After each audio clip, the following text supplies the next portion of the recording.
never know what's going to come into your inbox. So, I seem to have gotten onto this guy's mailing list. His name is Dr. Andrew Bonici, who is a doctor of humanistic psychology, who's a Roshi. His Dharma name is Shugyo Daijo Roshi. I don't imagine any of you have heard of him. So anyway, he sent this, blurb with, a short reflection and some links. But I thought the paragraph was so wonderful and so rich that I would use it as, with full credit to him, use it as a basis for commentary, use it as a basis of teisho. I'll comment on it and see where it leads us also. So it's titled, To Walk the Path of Peace and Healing. And he says, on the ever momentary path. Okay, so ever momentary. It's always just this moment, just very specifically right here and now. Path, well, if it's a path at all, because path means you're going somewhere in some direction, but it's always just this moment. So in a sense, that's the path, just this moment, which is a path to make the effort to be on. So on the ever momentary path of a joyful and passionate life.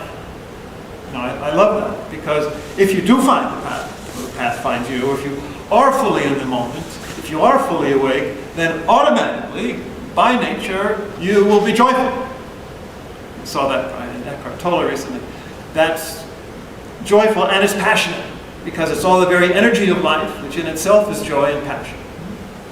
So if you're not feeling joy and passion, then you're not awake to the moment yet.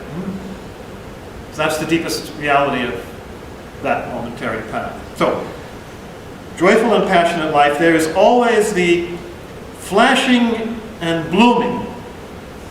Okay, because that's the kind of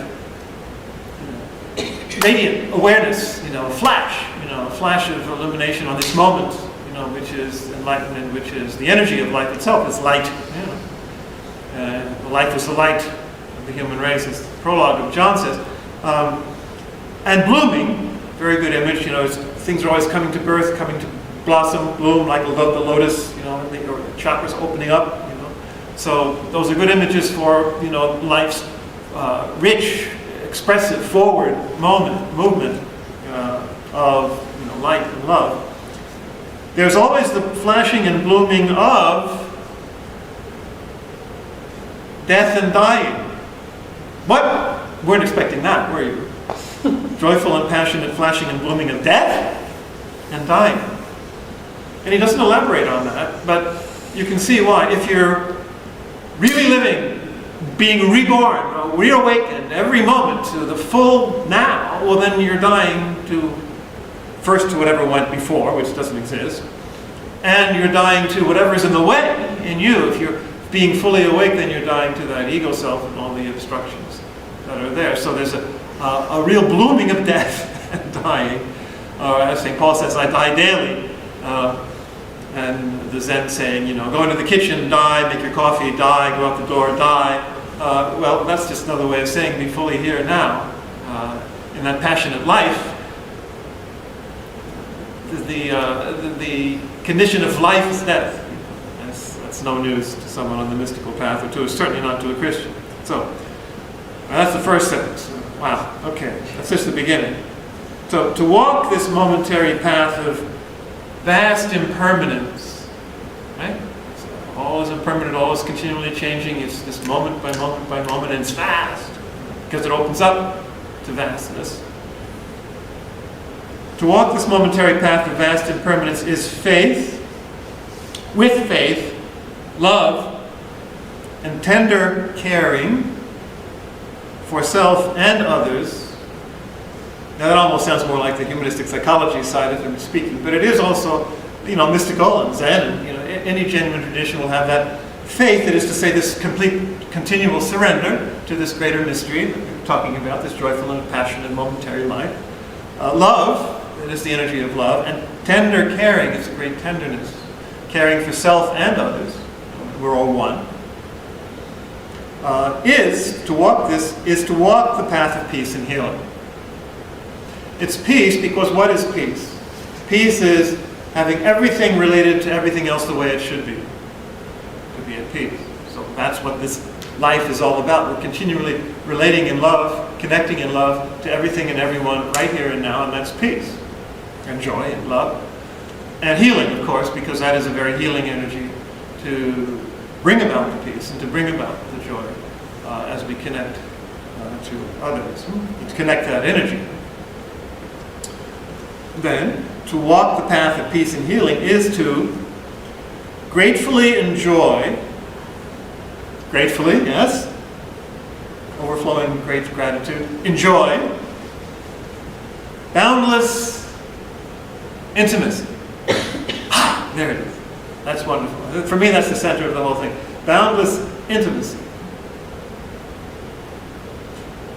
Now, there's a wonderful koan, the 42nd koan in the Record of Transmitting Light, the 42nd Patriarch, in other words, Chinese, Yongshan. And it's a surprising one, because you don't expect this kind of language. I don't know what the original Chinese is, but you don't expect this kind of language from, the ancient Asian masters. But there it is. Yongshan asks, what's the whole business under the patched robe? In other words, what is it all about? What is the Buddha? What is our practice?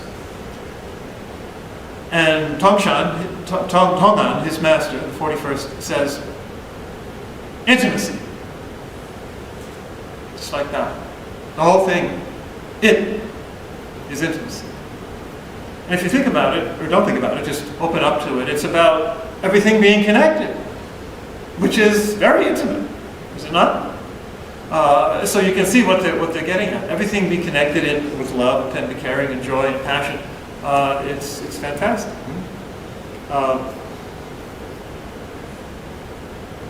And that reminds me too of I was reading the latest book by Cynthia Bourgeault. Some of you know her, Christian writer.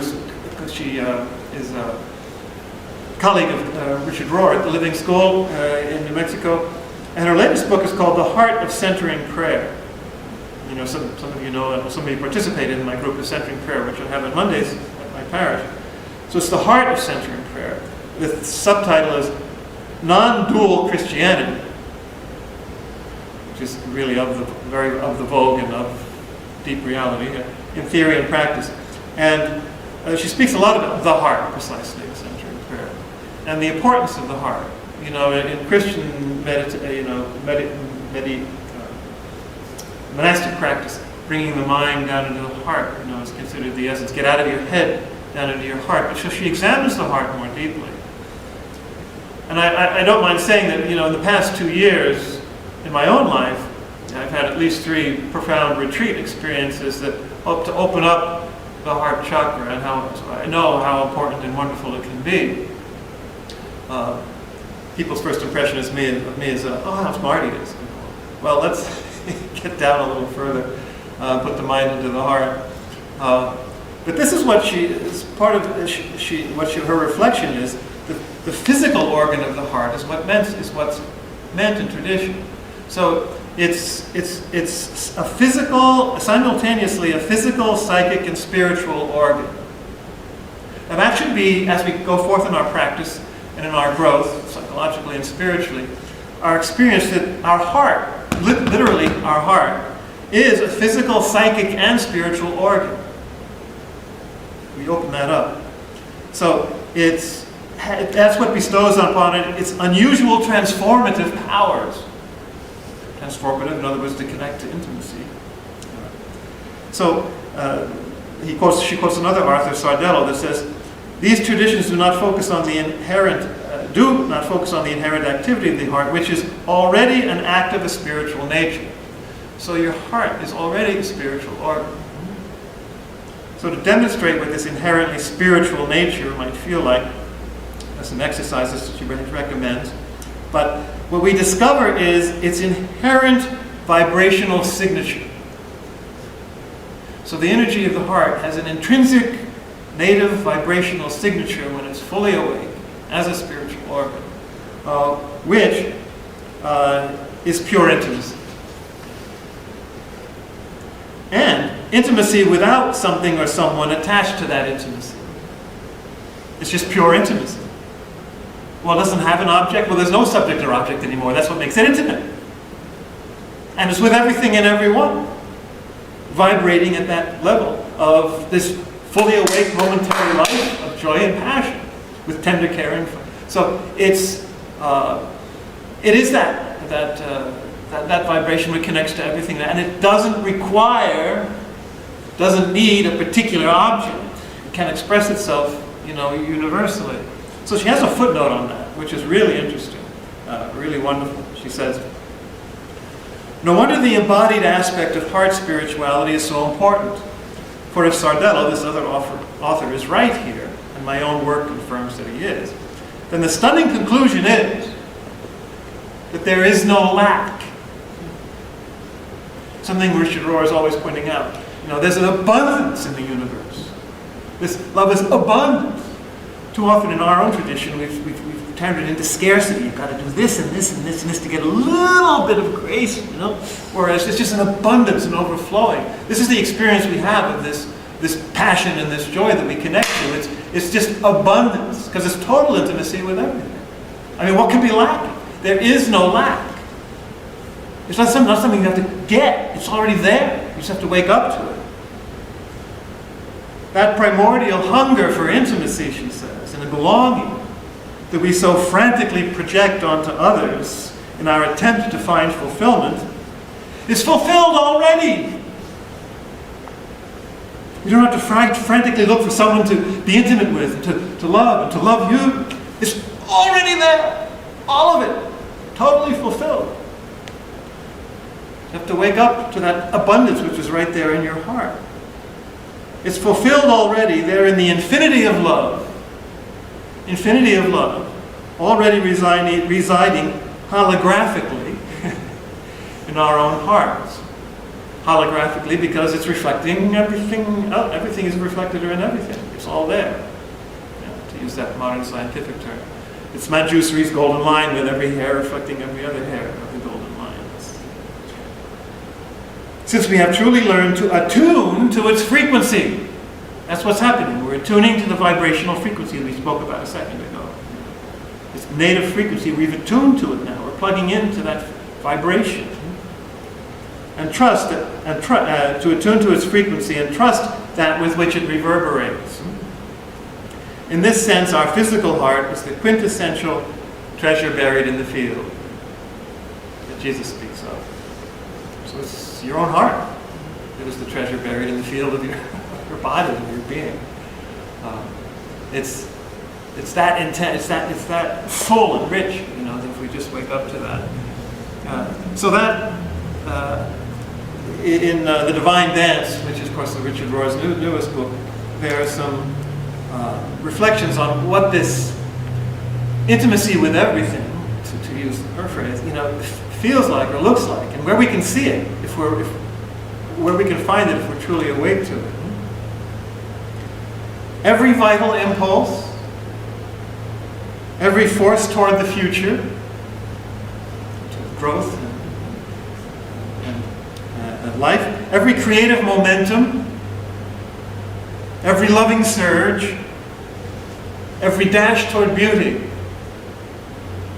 every running toward truth, every ecstasy before simple goodness, every leap of élan vital, as the French say, every bit of ambition for humanity and for the earth, for wholeness and holiness. This is the eternally flowing life he calls the dance of the Trinity, but it's what we've been speaking about all along here in different terms.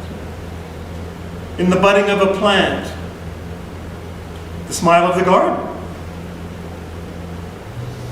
the excitement of a teenage boy over his new girlfriend. Okay? Now, if it's a 50-year-old who has a teenage, that's another thing. But for a teenager to have this kind of feeling for his first girlfriend is beautiful. It's gorgeous. It's exactly what it's supposed to be right here and now. Okay? The tireless determination of a research scientist, The pride of a mechanic over his hidden work under the hood. The loving nuzzling of horses. Okay, now don't forget, some of you know this very well. Animals participate in this consciousness just as much, if not better, than we do. The tenderness with which eagles feed their chicks. The downward flow of every mountain stream.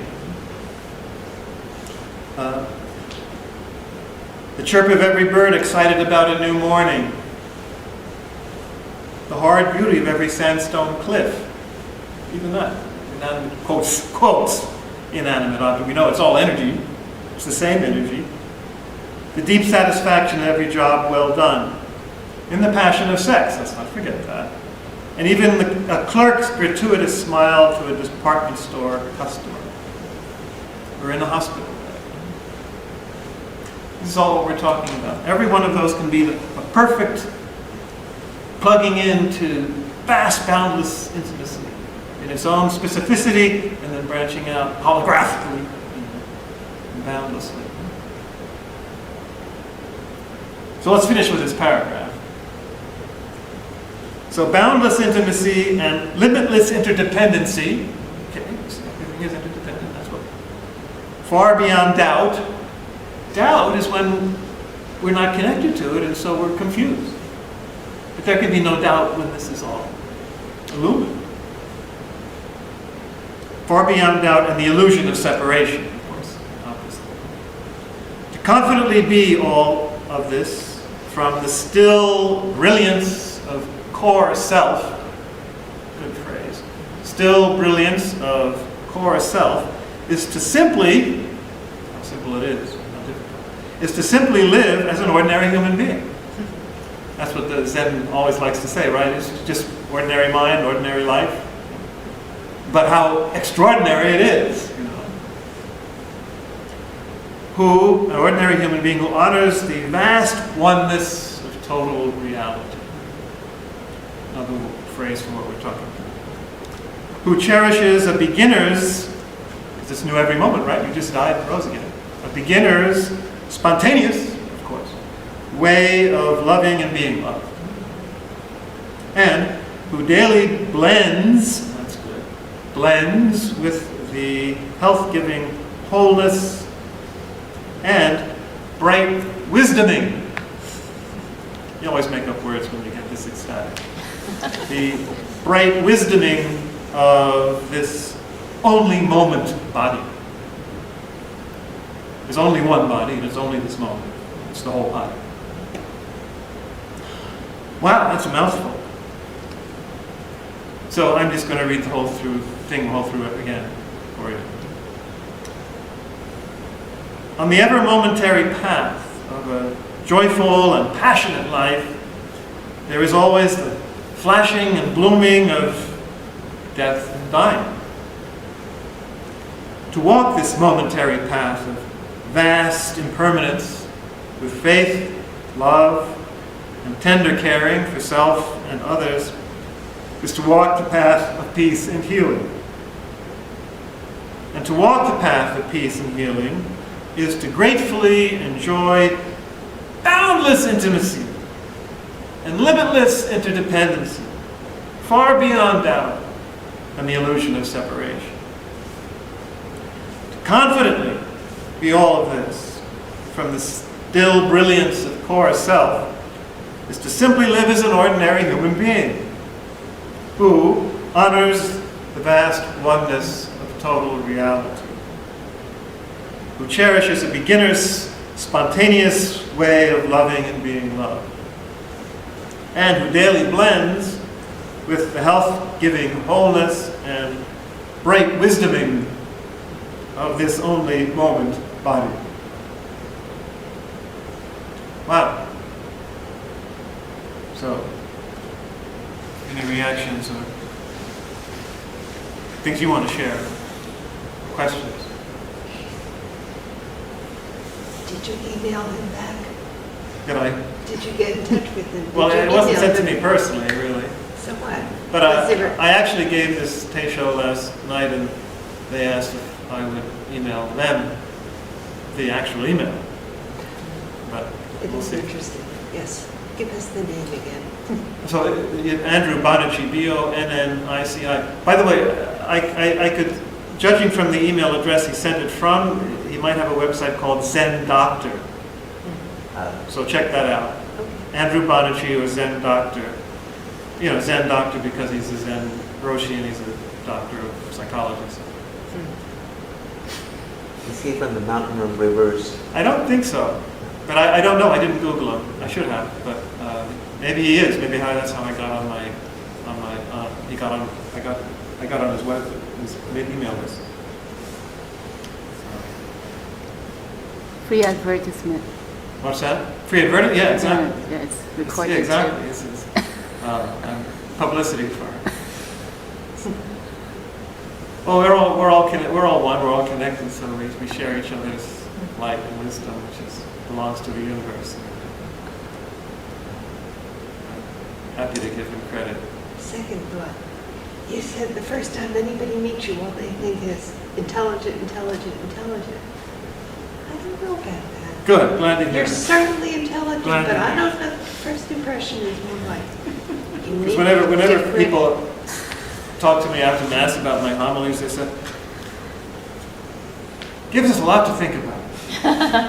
Really? Is that all? Well, that's good. A lot to think about, a lot to feel, a lot to absorb and assimilate. That's better. All right. So we should sit for 2 minutes before we start.